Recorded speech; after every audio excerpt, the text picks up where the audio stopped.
말씀의 제목이 비움과 채움입니다. 더 자세하게 이야기해드리면 비움이 있어야 그 다음 채움이 있다라는 말씀의 제목입니다. 우리 인생 가운데에는 채우고자 하는 욕구와 욕심은 있지만 그 채움 이전에 그 채워지는 것이 잘 되기 위하여서 무엇을 해야 되는지를 많이 근심해보고 고민해보지 않는 경우가 많은 것 같아요. 미국의 유명한 심리학자 에브러햄 매슬로우라는 사람이 이런 말을 했습니다. 인간이 궁극적으로 자신과 평화롭게 지내려면 음악가는 음악을 만들고 미술가는 그림을 그리고 시인은 시를 써야 한다라고 말했어요. 너무나 단순한 이야기잖아요. 음악가는 음악을 만들 때 가장 행복하고 미술을 전공한 사람은 그림을 그리고 작품을 만들어 갈 때에 가장 기쁘고 시인은 자신이 원하는 그림을 가지고 시를 써 내려갈 때에 가장 인생에 평탄한 마음을 갖게 된다. 너무나 당연한 것 같은데 이 말이 너무나 우리 인생 가운데에 중요한 메시지가 됩니다. 왜 그러냐면 우리는 우리에게 맡겨진 역할 또 우리에게 주어진 어떤 정체성 그것을 할 때 가장 행복한 사람인 것이 분명한데 특별히 우리가 하나님의 성도, 하나님의 자녀로서 이 땅 가운데 살아갈 때에 하나님이 주신 정체성이 아니라 하나님이 주신 사명이 아니라 하나님이 주신 달란트가 아니라 다른 일을 하느라고 우리가 너무나 분주합니다. 그러니 참된 기쁨과 참된 행복과 내가 이 땅에서 왜 살아가야 되는지 존재의 목적을 알 수가 없다라는 거죠. 이 에브러햄 매슬로우가 말했던 것처럼 성도는 하나님이 우리에게 명하신 사명을 감당할 때에 기쁨을 참 행복을 경험하게 되어 있습니다. 하나님이 나를 자녀로 삼아 주셨다라면 우리가 하나님의 자녀로서의 삶을 아름답게 만들어가는 인생이 될 때에 참으로 우리 인생이 존재가 빛을 발할 수 있다라는 겁니다. 성도로서 우리가 행복하지 못할 때 가만 한번 생각해 보세요. 왜 우리가 행복하지 못할까? 남들 집은 다 올라가는데 내 집은 내려가서 불행할 때가 있죠. 똑같이 고생하고 똑같이 열심히 자녀들 키우고 똑같이 학원 보냈는데 옆집 아이만 공부를 잘해요.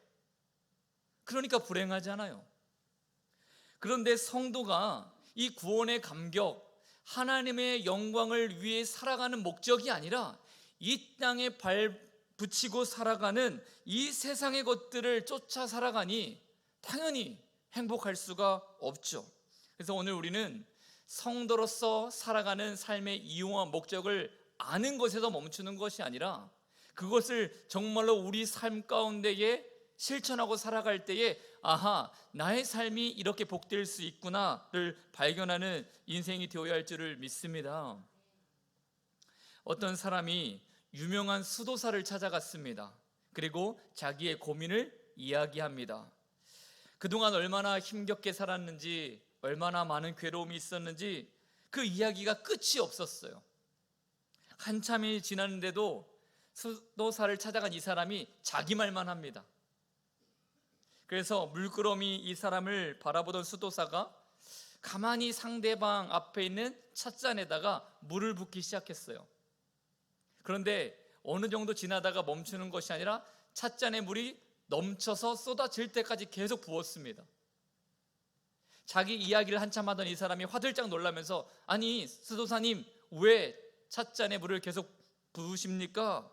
라고 이야기를 했을 때에 이 수도사가 이렇게 대답을 했더래요. 이 잔을 비우지도 않았는데 계속 붓기만 하면 어떻게 되겠습니까? 당신은 지금 본인의 생각으로 가득 차서 나에게 무엇인가 조언을 들으러 왔다라고 말은 하지만 이미 가득 찬 상태에서는 저는 당신에게 아무것도 해줄 수 있는 말이 없습니다 라고 이야기를 했다라는 거죠. 오늘 우리는 3일 저녁에 하나님의 말씀을 듣기 위해 모였습니다. 주님의 인도하심의 조명하심을 받기 위해 왔습니다. 그런데 중요한 것은 오는 과정 속에서 우리가 나의 삶에 무거웠던 짐들과 고민들과 염려들과 이 세상 가운데 살았던 모든 것들을 비우고 왔냐라는 거죠. 내가 하나님의 말씀을 들을 준비, 하나님의 은혜를 내가 받을 만한 빈 그릇, 깨끗한 그릇으로 와 있는가? 오늘 하나님의 은혜가 분명히 말씀 속에 예배 가운데 부어질 것을 확신합니다. 그런데 내 것으로 가득 차 있는 사람은 그 은혜가 아무리 부어져도 그냥 다 허비되고 마는 겁니다. 밖으로 쏟아질 뿐이라는 겁니다. 하나님은 어떤 분이십니까? 우리 하나님은 채우시는 분이에요. 예수님의 첫 번째 기적, 우리가 잘 아는 것처럼 요한복음 2장에 예수님은 가나안 혼인잔치에 술이 없어서 그 잔치가, 그 흥겨움이 다 깨질 수 있는 그 상황에서 예수님은 그 포도주를 채워주셨습니다. 항아리 6통의 물을 꽉 채우라 명령하시고 그 안에 있었던 물을 포도주로 채워주셨습니다. 그러니까 주님의 첫 번째 기적은 채워주시는 기적이었다는 겁니다. 또한 예수님의 기적을 잘 보면 우물가의 한 여인, 그녀의 마음은 공허했습니다. 텅 비어 있었습니다. 그 여인의 마음 가운데 예수님이 말씀으로 가득 채워주셨죠. 오병이어 5,000명이, 장정만 5,000명이 넘는 그 수많은 사람들의 허기진 배를 예수님은 축사하셔서 소년의 한 그릇 점심으로 모든 사람들을 배부르게 채워주셨습니다. 딸의 죽음 때문에 야이로는 그 마음이 허무할 수밖에 없었어요. 근데 예수님께서 부활의 기적을 통해서 이 야이로의 마음 가운데 삶의 기쁨으로 다시 한번 가득 찬 인생이 되게 하여 주셨습니다. 간음 현장에서 붙잡혔던 여인도 마찬가지잖아요. 그 인생 가운데에 한 번도 사랑이라는 감정을 체험받지 못했던 이 여인이 예수님을 만나고 주님의 사랑으로, 하나님의 사랑으로 가득 찬 은혜를 경험합니다. 성경에 보면 수많은 사람들이 죄인이기도 했고, 또 사회에서 소외받는 사람, 성공하지 못한 사람들, 실패자들이 많았습니다. 그런데 중요한 것은 그들은 다 주님께 나올 때 비워진 상태로 하나님의 은혜가 부어질 수 있는 가난한 마음, 그 가난한 마음으로 주님께 나왔다라는 겁니다.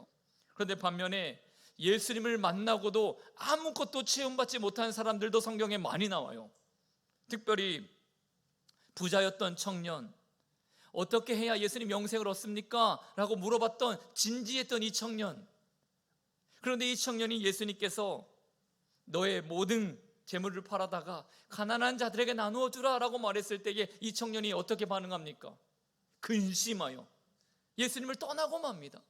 예수님의 말씀이 들어오지 않고 체험받지 못하고 떠나버리고 말았습니다.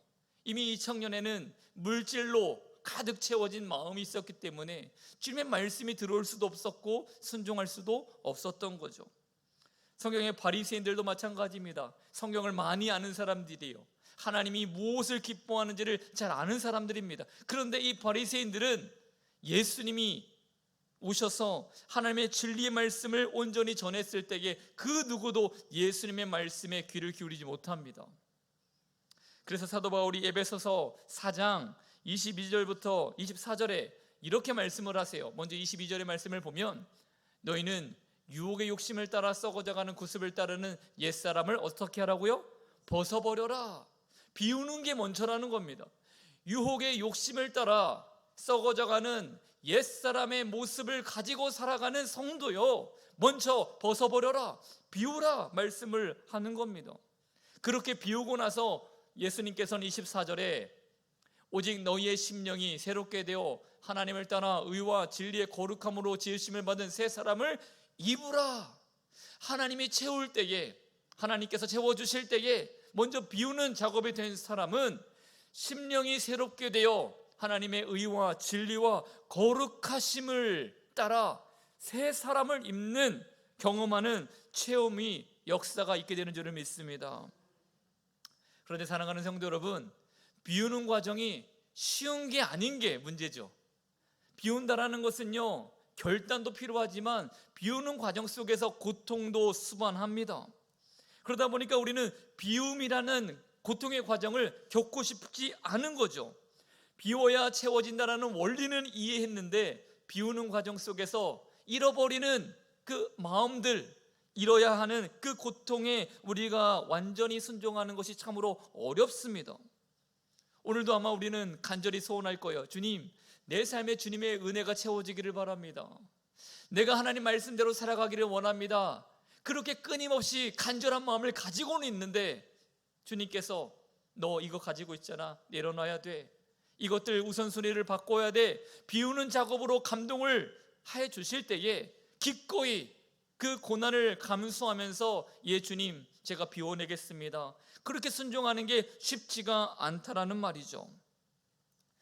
저는 농사를 지은 적은 한 번도 없지만 어릴 때 할머니 댁에 가면 이런 장면은 많이 봤습니다. 이제 못자리 할 때나 벼가 한참 이렇게 성장할 때는 그 논밭에 물이 가득 차 있어요.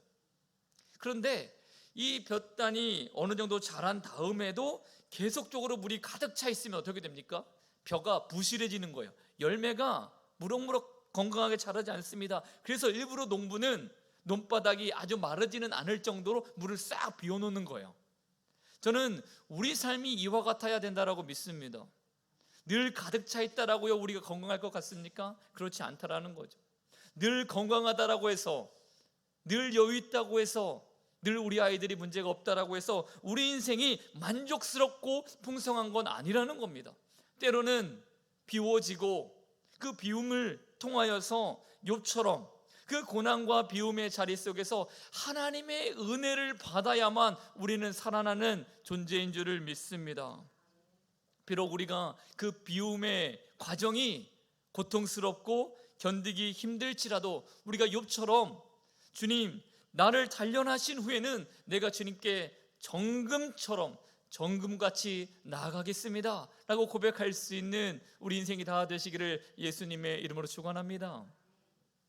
오늘 본문에 보면 어떤 사람이 큰 잔치를 열고 초대장을 보냈습니다.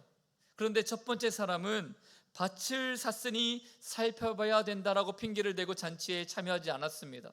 두 번째 사람은 나는 방금 소를 샀기 때문에 한번 시험해 보러 갔다 와야 된다라고 말하면서 또 거절을 했죠. 세 번째 사람은 나는 막 결혼했기 때문에 아내가 있어서 가정을 돌봐야 하기 때문에 잔치에 올 수 없다라고 또 거절을 했습니다. 주인은 그 거절한 수많은 사람들의 핑계가 마음에 들지 않았어요. 그래서 종들을 보내어 마을을 돌아다니고 아니면 더 멀리까지 가고 뒷골목까지 가서 빈민이든 병자든 상관없으니 다 데려오라 라고 명합니다. 그런데 그렇게 해서도 잔치 자리가 다 차지 않았어요. 이번엔 종들에게 또 한 번 명령합니다. 더 멀리까지 가라, 산속까지도 가라, 서둘러라, 수많은 사람들을 이 잔치 자리로 초대해라. 오늘 이 본문에 나오는 이 말씀의 주인은 하나님이시고 사람들을 초청해 오도록 부름받은 종은 예수님입니다. 하나님은 예수님을 통해서 하나님 나라의 잔치, 하나님 나라의 영광의 수많은 사람들을 지금 초청하고 계신 겁니다. 그런데 수많은 사람들이 자기 일에 너무 바빠서, 내가 지금 당장 중요한 일이 있어서 바빠서 그 잔치에 참여할 수 없다라고 말하죠. 물론 우리도 하나님의 그 천국 잔치 참여하는 것을요 싫어하는 사람은 하나도 없습니다. 다만 다른 용무가 있을 뿐이죠. 어쩌면 지금 이 자리에 나오지 않은 분들, 또 계신 분들, 수치적으로 계산했을 때에 나올 수 있는 사람이 나오고 정말로 나올 수 없기 때문에 안 나온 게 아니라고요.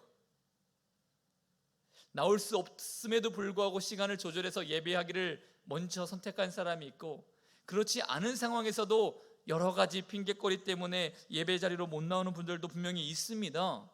근데 오늘 본문의 말씀을 잘 보면 이 잔치 자리에 나오지 못하겠다라고 말했던 사람들을 잘 보면 그들의 행동이 정중했다라는 거예요.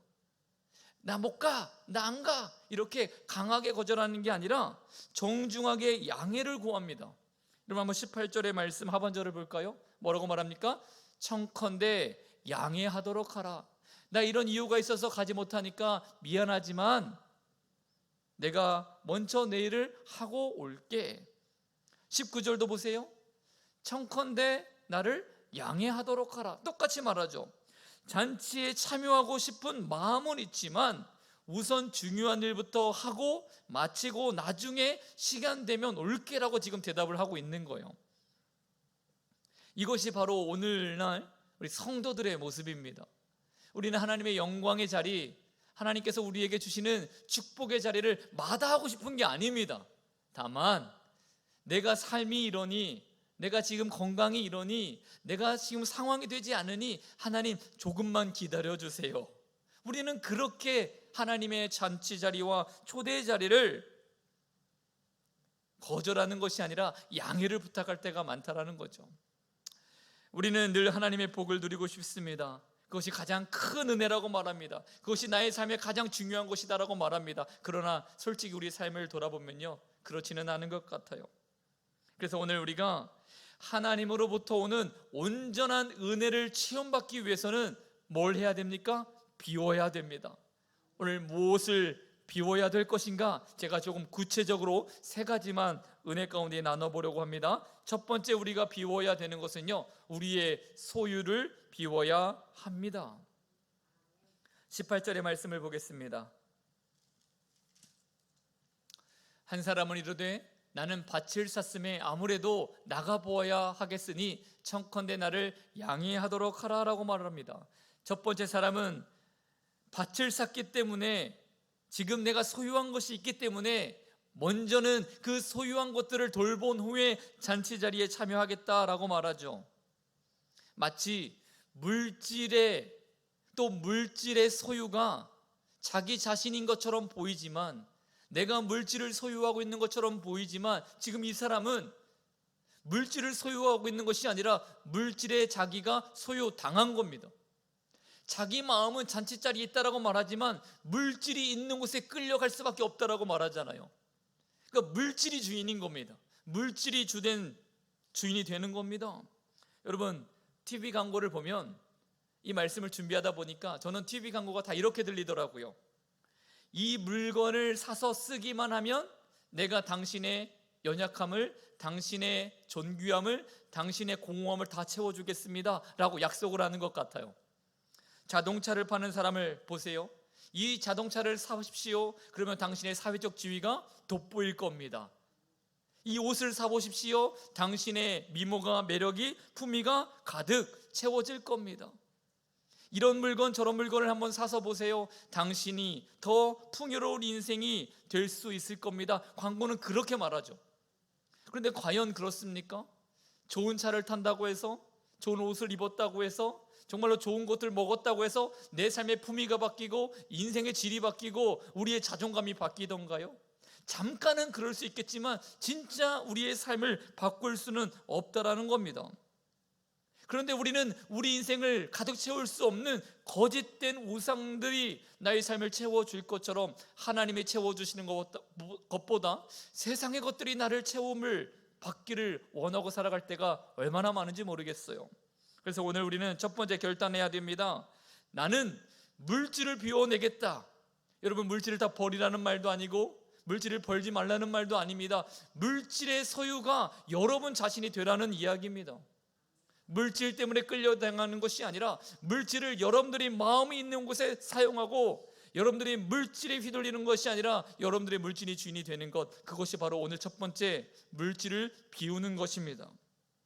두 번째로 하나님의 체험을 경험하기 위해서 우리는 무엇을 비워내야 됩니까? 두 번째는 여러분들의 시간을 비워야 합니다.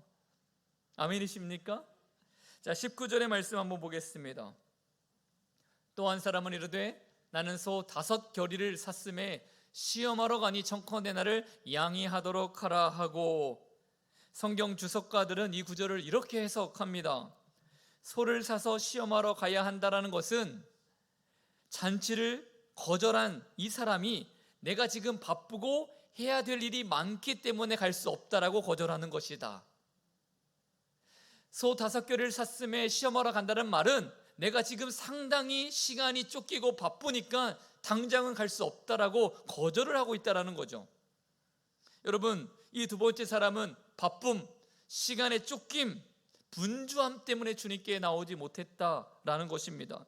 2012년에 벌써 한 10년이 넘었는데요, 뉴욕타임즈에 바쁨이라는 함정이라는 이렇게 짤막한 글이 하나 있었는데 제가 한번 읽어보도록 하겠습니다. 여러분 한번 눈으로 귀로 잘 들어보세요. 바쁨은 공허함을 막아주는 일종의 울타리 역할을 해준다. 너무 바빠서 일정이 꽉 차서 단 1분도 앉아있을 틈이 없다면 당신의 삶은 하찮거나 무의미하지 않는 것이다. 우리는 자신의 야망이나 욕구, 건강 때문에 바쁘게 움직인다. 우리는 바쁨에 중독되었다. 그래서 바쁘지 않으면 어떻게 될까봐 두려워한다 라는 말이 있었어요. 여러분 혹시 주변에 나 요즘 한가해 이렇게 말하는 사람 있나요? 거의 없습니다. 늘 바쁘다고 말해요. 아니 왜 우리는 한가한 사람이 하나도 없죠? 왜 바쁜 사람만 있을까요? 대부분이 바빠 죽겠다라고 말해요. 그리고 바쁘고 힘들다라고 말하는 사람들 중에 의기소침하고 정말로 힘들어 보이는 사람 하나도 없습니다. 바쁘다고 말하는 사람들이 오히려 얼굴에 생동감이 막 넘쳐요. 바쁘다라고 말하는 것이 내 인생의 가치인 것처럼 중독되었기 때문에 그렇습니다. 한가하면 성공하지 못한 인생처럼 보이고요, 바쁘면 바쁠수록 내가 성공한 인생처럼 자부심이 생긴다라는 겁니다. 이것이 바쁨의 함정이에요. 세상 사람들은 바쁘게 움직여야 두려움이 사라질 것처럼 행동합니다. 바빠야 내 인생의 가치가 높아진다라고 생각합니다. 바빠야 좀 더 내 미래가 나아질 것이라고 기대를 합니다. 결국 시간을 우리가 사용하는 것이 아니라 우리 첫 번째 대지에서도 본 것처럼 시간에 우리가 노예가 되어 살고 있는 거죠. 시간이 우리의 주인이 되어버렸습니다. 가장 중요한 것들을 잃어버리고 살면서 시간의 바쁨이라는 함정 속에서 우리가 하나님을 예배하는 것을 너무나 많이 놓치고 있습니다. 그래서 오늘 우리가 하나님의 놀라우신 은혜를 체험받기 위해서는 시간이라는 것들을 비워내야 됩니다. 예배를 위해, 주님이 기뻐하시는 일을 위해 복음 전하고 또 주님이 말씀하시는 사명들을 감당하기 위해 우리의 시간을 비워두어야 됩니다. 그 시간을 비워두는 첫 번째 믿음의 고백이 예배를 드리는 거예요. 저는 이렇게 말씀드리고 싶습니다. 예배를 드리면 하나님이 영광을 받으시고 우리에겐 기쁨이 되고 충만한 인생이 된다? 예, 맞습니다. 그런데 예배는요, 더 중요한 것이 나의 신앙 고백인 겁니다. 하나님, 나의 삶의 주인은 하나님이십니다. 나에게는 이 24시간이라는 시간 중에 대부분의 시간을 주인으로 살게끔 나에게 주셨지만 내 인생의 시간의 주인은, 참된 주인은 하나님의 것이라는 것을 내가 인정합니다. 그 시간을 비워두는 게 예배를 드리는 시간이에요. 그래서 우리가 시간의 주인 되신 주님께 우리가 이 땅 가운데서 해야 될 수많은 일들을 내려놓고 예배하는 것, 그래서 은혜로 주님이 나를 채워주시고 은혜로 완벽하게 채워주실 것을 소망하는 우리의 인생이 되어야 할 줄을 믿습니다. 마지막 세 번째로 하나님의 놀라운 체험을 경험하기 위해서 우리는 무엇을 비워야 됩니까? 세 번째는 우선순위를 비워야 합니다. 한번 따라해 볼까요? 시작! 우선순위를 비워야 한다. 20절 말씀 보겠습니다. 또 한 사람은 이르되 나는 장가 들었으니 그러므로 가지 못하겠노라 하는지라. 이 세 번째 사람은 나는 장가 들어서 가지 못한다라고 말합니다. 앞에 있었던 두 명의 사람보다는 좀 그럴듯한 이유예요. 그럴듯한 사유가 됩니다. 왜냐하면 구약 율법에 따르면 신혼부부는 1년 동안 모든 일에서 면제가 됩니다. 이게 이스라엘 백성들의 율법이에요. 전쟁이 일어나도 신혼부부는, 신혼을 경험하고 있는 남자는 전쟁에 나가지 않습니다. 1년 동안은 오로지 신부와 가정을 위해서 이 남편이 또 아내가 몰두할 수 있도록 유예를 두는 게 율법이에요. 그래서 하나님은 개인의 행복, 가정을 일구는 것에 대해서는 중요하게 여기신다라는 것을 알게 되죠. 근데 오늘 이 세 번째 사람이 나는 결혼했으니 잔치자리에 갈 수 없다라고 말하면 그럴듯한 이유 맞잖아요. 그런데 무엇이 문제였을까? 예수님은 이 비유를 통해 이 세 번째 사람도 지금 무엇인가 비워야 되는 사람으로 지금 등장시켰지 않습니까? 무엇이 문제였을까? 이 사람의 태도가 문제입니다. 20절의 말씀을 한번 다시 보여주시면 또 한 사람은 이르되 나는 장가 들었으니 그러므로 가지 못하겠노라 하는지라. 앞에 있었던 두 사람에게 있었던 공통적인 대답이 이 사람에게는 없어요. 양해해달라는 말이 없습니다, 이 사람에게만. 그래서 못하겠노라 라는 말을 원어로 보면 강한 부정입니다. 나는 장가 들었으므로 절대 가지 않겠다라고 말합니다. 우선순위가 가정에 있다라는 거죠. 우선순위가 내 결정에 있다라는 거죠. 그러니 그 어떤 것도 그 누구도 그것이 하나님일지라도 내 우선순위를 간섭할 수 없습니다 라는 태도를 이 세 번째 사람이 가지고 있는 거예요. 우선순위가 잘못되었습니다. 하나님께서 우리에게 가정을 주시고 그 가정에 놀라운 하나님의 축복과 선물인 것은 맞지만 그 가정으로 인하여 하나님이 우선순위가 되지 않도록 살아가는 것은요, 잘못된 것이다 라고 말씀하고 있는 겁니다. 그래서 예수님께서는 누가복음 14장 이어지는 말씀 26절에 이렇게 말씀하신 거예요. 무릇 내게 오는 자가 자기 부모와 처자와 형제와 자매와 더욱이 자기 목숨까지 미워하지 아니하면 능히 내 제자가 되지 못한다. 여러분, 이제 이 말씀이 이해가 되시죠? 이 말씀이 이해되려면 오늘 본문도 알고 있었어야 된다는 거죠.